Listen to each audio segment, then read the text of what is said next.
السلام علیکم بچوں، ہماری آج کی کہانی کا عنوان ہے حضرت ابراہیم علیہ السلام کو اللہ نے آگ سے کیسے بچایا۔ حضرت ابراہیم علیہ السلام ایک بت فروش گھرانے میں پیدا ہوئے۔ ان کے والد آزر بت بنا کر بیچا کرتے تھے۔ پیارے بچوں، حضرت ابراہیم علیہ السلام بچپن ہی سے نیک انسان تھے۔ ان کو اپنے باپ کا بتوں کو بنانا اور فروخت کرنا بالکل بھی اچھا نہیں لگتا تھا۔ ان کا خاندان صرف بت بنایا ہی نہیں کرتا تھا بلکہ بتوں کی پوجا بھی کرتا تھا۔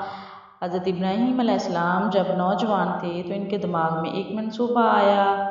اس منصوبے پہ عمل کرنے کے لیے انہوں نے مناسب وقت کا انتظار شروع کر دیا۔ ایک دن ایسا ہوا کہ ان کے گھر والے کسی مقامی میلے میں شرکت کے لیے گھر سے غائب تھے کہ حضرت ابراہیم علیہ السلام کو اپنے منصوبے پہ عمل کرنے کا موقع مل گیا۔ انہوں نے سب بتوں کو توڑ کر کلہاڑا بڑے بت کے سامنے رکھ دیا۔ جب گھر والے لوٹے تو اپنے خداؤں کا یہ حال دیکھ کر غصے سے آگ بگولا ہو گئے۔ حضرت ابراہیم سے پوچھا، ہمارے خداؤں کا یہ حال کس نے کیا؟ حضرت ابراہیم علیہ السلام نے کہا کہ اپنے بڑے بت سے پوچھئے۔ ایک لمحے کے لیے سب دنگ رہ گئے، کیونکہ اندر سے سب جانتے تھے کہ بت اتنا کمزور ہے کہ بول بھی نہیں سکتا۔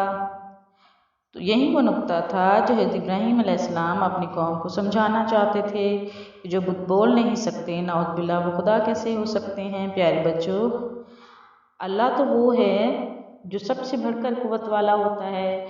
حضرت ابراہیم علیہ السلام کی قوم اس واقعے کے بعد ان کے مخالف ہو گئی اور بتوں کو توڑنے والی خبر جب اس وقت کے بادشاہ کو پتہ چلی تو اس نے حضرت ابراہیم علیہ السلام کو سزا دینے کا فیصلہ کیا۔ بادشاہ نے ایک کھلے میدان میں آگ کا بہت بڑا الاؤ جلایا اور حضرت ابراہیم علیہ السلام کو آگ میں پھینک دیا۔ اللہ رب العزت نے حضرت ابراہیم علیہ السلام کو اپنا دوست بنا رکھا تھا، سو اللہ نے حضرت ابراہیم علیہ السلام کو آگ سے بچانے کے لیے آگ کو حکم دیا، اے آگ تو ٹھنڈی ہو جا۔ اس طرح حضرت ابراہیم علیہ السلام آگ میں جلنے سے محفوظ رہے۔ پیارے بچوں، آپ نے دیکھا جو لوگ سب سے بڑھ کر اللہ کو اپنا دوست بناتے ہیں تو اللہ انہیں ہر نقصان سے محفوظ رکھتا ہے۔